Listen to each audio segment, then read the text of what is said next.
ഞാൻ 2 ദിവസമായി താനൂരുണ്ട്. എൻ്റെ ഹോം ടൗണിലാണ്. ഇഫ്താറൊക്കെ കൂടാനായിട്ട് ഇറങ്ങിയതാണ്. അപ്പോൾ വീട്ടിലുള്ള ഒരു പച്ചക്കറി തോട്ടത്തിൻ്റെ ചെറിയൊരു വീഡിയോ ആണ് ചെയ്യുന്നത്. അപ്പം വീട്ടിലുള്ള എന്തൊക്കെയാണ് കൃഷികൾ എന്തൊക്കെയാണെന്ന് നോക്കാം. ഇത് നമ്മുടെ നാട്ടിലൊക്കെ അവൈലബിൾ ആയിട്ടുള്ള ചുവന്ന ചീരയാണ്. ഇത് ആദ്യം ചെറിയ നഴ്സറി പോലെ ചെറിയ രീതിക്ക് നട്ടിരിക്കുകയാണ്. ഇത് ഇവിടുന്ന് വലുതായ ശേഷം വലിയ ഗ്രോ ബാഗിലോട്ട് മൊത്തമായിട്ട് നടന്നതാണ്. അപ്പോൾ അത് നമുക്ക് നോക്കാം. അത് വ്യത്യസ്തമായിട്ടുള്ള മുളക് ചെടികളാണ്. ഓരോ ബുള്ളറ്റ് എന്ന് പറഞ്ഞ കുറേ ഇനത്തിലുള്ള കുറേ ചെടികളുണ്ട്. എല്ലാം മുളക് ഇനങ്ങളാണുള്ളത്.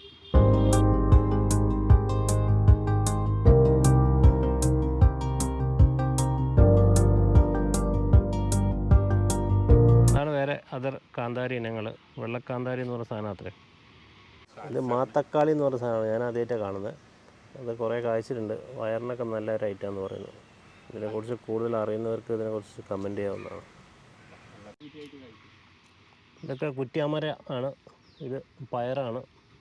ഇതൊക്കെ ഗ്രോ ബാഗിലാണ് നട്ടിരിക്കുന്നത്.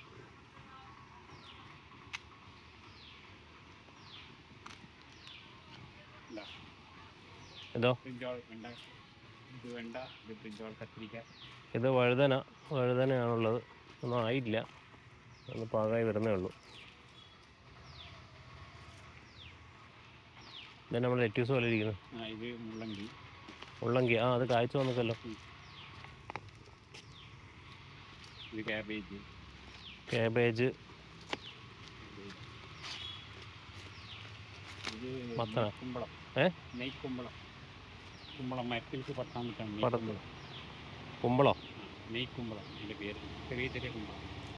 ഇപ്പുറത്ത് കുറേ വെണ്ട ഉണ്ട്. എല്ലാം ഗ്രോ ബാഗിലാണ് നട്ടിരിക്കുന്നത്.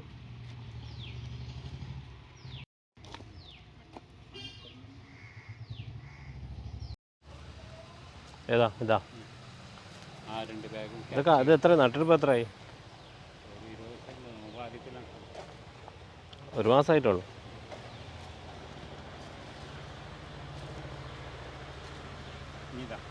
എന്ത് നൊട്ടങ്ങ? ഗോൾഡൻ ബെറി അതിന് പറയല് ഇംഗ്ലീഷിൽ. ഇത് പണ്ട് നമ്മുടെ പറമ്പിൽ ഇഷ്ടംമാതിരി ഉണ്ടാകുന്ന സാധനമല്ലേ, കാടാണ് ശരിക്കും നൊട്ടങ്ങ. ഇതിപ്പോൾ ഭയങ്കര റേറ്റൊക്കെ ഉള്ളൊരു സാധനമെന്ന് പറയുന്നത്. ഇതേലപ്പോൾ ഈ നമ്മൾ നട്ട ചീര പറിച്ചാട്ടത്. നേരത്തെ നട്ട ചുവന്ന ചീര അമരാന്തസ് മൊത്തം മുളപ്പിച്ച് വലുതാക്കിയാണ്. ഇതിപ്പോൾ എത്ര ദിവസം വിളവെടുക്കാൻ പറ്റും? അതിനൊരു 10 ദിവസം.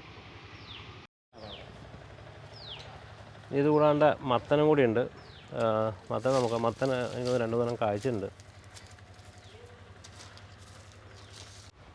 ഒറ്റ ഒന്നും കായ്ച്ചിട്ടില്ല. ഇത് വിട്ടുപോയാലും പൊട്ടിക്കാനായില്ലേ? മത്തനായിട്ടുണ്ട്. മത്തനുള്ള കറി വെച്ച് അടിപൊളിയാണ്. മത്തൻ അങ്ങനെ പടർന്ന് വിട്ടിക്കാണ് മറ്റേ മതിലിൻ്റെ മണ്ടയിലൊക്കെ.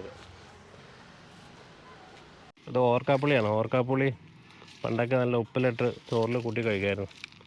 ഇപ്പോൾ ആർക്കും അധികം വേണ്ട ഈ സാധനം. പണ്ടൊക്കെ നല്ല പുളി വെച്ച് ഉപ്പിലിട്ട് കഴിഞ്ഞാൽ അടിപൊളിയാവുന്ന സാധനമാണത്. നിങ്ങളവിടെയൊക്കെ എന്താ പറയുക? ഓർക്കാപ്പുളി എന്നല്ലേ?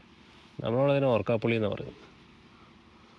ഇത് ചിലവർ മീൻകറിയിലൊക്കെ ഇടും പുളി കിട്ടാനായിട്ട്, കുടംപുളിക്ക് പകരമായിട്ട്. ഉള്ള മാവാണ്. ഞങ്ങളതിന് കള്ളൻ എന്നൊക്കെ പറയുന്നത്. കാരണം അത് ചുവരിന് അടുത്തായതുകൊണ്ട് ഒരുപാട് പേര് പറിച്ചു കൊണ്ടുപോകും. കുറേ നിറച്ച് കായ്ക്കുന്ന മാവായിരുന്നു. വലിയ സൈസുള്ളതാണ്. എനിക്കൊരു മലഗോവൻ്റെ ഒക്കെ ടേസ്റ്റ് അതിന് തോന്നി. പക്ഷേ ഇപ്പോൾ ഈടായിട്ട് ഇതിന് കായ്കളൊക്കെ കുറവാണ്. പൂട്ട് തുടങ്ങിയിട്ടില്ല. 2-3 വാഴയുണ്ട്. നമ്മൾ നേരത്തെ കണ്ട കമ്പോസ്റ്റ്. ഇതാണ് തോട്ടത്തിൻ്റെ മൊത്തത്തിലുള്ളൊരു വീഡിയോ. ഇതിനെക്കുറിച്ച് കൂടുതലായിട്ട് നിങ്ങൾക്ക് അറിയണമെങ്കിൽ കമൻറ്റ് ബോക്സിൽ പറഞ്ഞാൽ ഞാൻ എന്താണെന്ന് ചോദിച്ചിട്ട് പറയാം. കാരണം എനിക്കൊന്നും ഇതിന് മനസ്സിലാവുന്നില്ല. അപ്പോൾ ചെയ്തിരിക്കുന്ന രീതികളെക്കുറിച്ചൊക്കെ വീട്ടിലെല്ലാവരും ചെയ്യാവുന്ന രീതികളാണെന്ന് തോന്നുന്നു. അപ്പം അതിനെക്കുറിച്ച് കമൻറ്റ് ചെയ്താൽ കൂടുതൽ പറഞ്ഞു തരുന്നതായിരിക്കും. ബൈ.